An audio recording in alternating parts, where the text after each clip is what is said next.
I genuinely believe that the Catholic Church is not, to put it at its mildest, a force for good in the world. And therefore it is important for me to try and marshal my facts as well I can to explain why I think that. But I want first of all to say that I have no quarrel and no argument, and I wish to express no contempt for individual devout and pious members of that church. It would be impertinent and wrong of me to express any antagonism towards any individual who wishes to find salvation in whatever form they wish to express it. That, to me, is sacrosanct as much as any article of faith is sacrosanct to anyone of any church or any faith in the world. It's very important. It's also very important to me, as it happens, that I have my own beliefs. They are a belief in the Enlightenment. They are a belief in the eternal adventure of trying to discover moral truth in the world. And there is nothing, sadly, that the Catholic Church and its hierarchs likes to do more than to attack the Enlightenment. It did so at the time. Reference was made to Galileo and the fact that he was tortured for trying to explain the Copernican theory of the universe. Just imagine in this square mile how many people were burned for reading the Bible in English. And one of the principal burners and torturers of those who tried to read the Bible in English here in London was Thomas More. Now, that's a long time ago. It's not relevant, except that it was only last century that Thomas More was made a saint, and it was only in the year 2000 that the last Pope, the Pole, he made Thomas More the patron saint of politicians. This is a man who put people on the rack for daring to own a Bible in English. He tortured them for owning a Bible in their own language. The idea that the Catholic Church exists to disseminate the word of the Lord is nonsense. It is the only owner of the truth for the billions that it likes to boast about, because those billions are uneducated and poor, as again it likes to boast about. It's perhaps unfair of me as a gay man to moan at this enormous institution, which is the largest and most powerful church on earth, has over 1 billion, as they like to tell us, members, each one of whom is under strict instructions to believe the dogmas of the church, but may wrestle with them personally, of course. It's hard for me to be told that I'm evil, because I think of myself as someone who is filled with love, whose only purpose in life was to achieve love, and who feels love for so much of nature and the world and for everything else. We certainly don't need the stigmatization, the victimization that leads to the playground bullying when people say you're a disordered, morally evil individual. That's not nice. It isn't nice.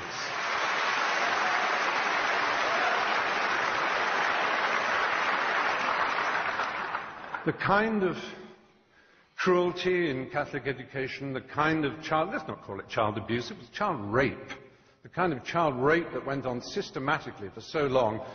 Let's imagine that we can overlook this and say it is nothing whatever to do with the structure and nature of the Catholic Church and the twisted, neurotic and hysterical way that its leaders are chosen.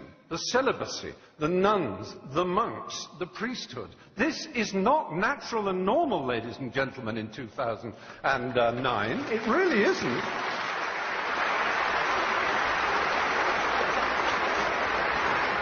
I have yet to approach one of the subjects dearest to my heart. I've made 3 documentary films on the subject of AIDS in Africa. My particular love is the country of Uganda. It's one of the countries I love most in the world. There was a period when Uganda had the worst incidence of HIV/AIDS in the world. But through an amazing initiative called ABC, abstinence, be faithful, correct use of condoms, those 3, I'm not denying that abstinence is a very good way of not getting AIDS.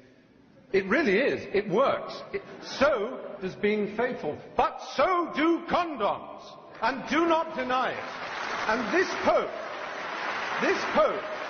not satisfied with saying condoms are against our religion, please consider first abstinence, second being faithful to your partner, he spreads the lie that condoms actually increase the incidence of AIDS. He actually makes sure that aid is conditional on saying no to condoms. I have been to, there's a hospital in Bwindi in the west of Uganda where I do quite a lot of work. It is unbelievable, the pain and suffering you see. Now, yes, it is true, abstinence will stop it. It's the strange thing about this church. It is obsessed with sex. Absolutely obsessed. Now, they will say, we with our permissive society and our rude jokes are obsessed. No, we have a healthy attitude. We like it, it's fun, it's jolly, because it's a primary impulse. It can be dangerous and dark and difficult. It's a bit like food in that respect, only even more exciting. The only people who are obsessed with food are anorexics and the morbidly obese. And that, in erotic terms, is the Catholic Church in a nutshell.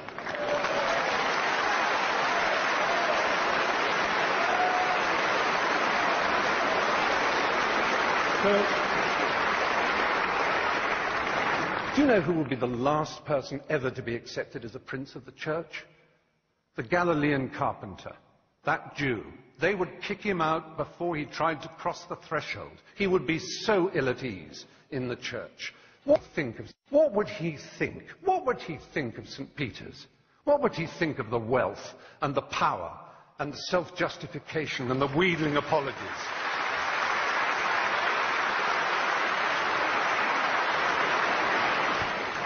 The Pope could decide that all this power, all this wealth, this hierarchy of princes and bishops and archbishops and priests and monks and nuns could be sent out in the world with money and art treasures to put them back in the countries that they once raped and violated.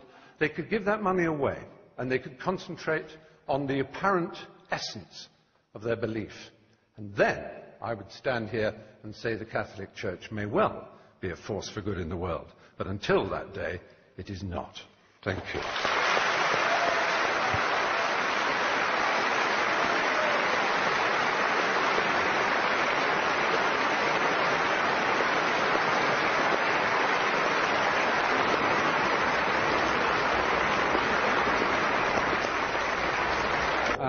I suppose I'm slightly disappointed that Anne Widdecombe in particular should say, oh, I knew they'd bring up condoms and child rape and homosexuality.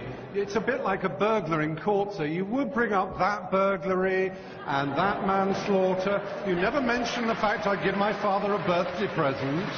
You know, it's, yes, are you getting the message? There is a reason we hammer home these issues, because they matter. There's such an opportunity, owning 1 billion souls at baptism. It's such an opportunity to do something remarkable to make this planet better.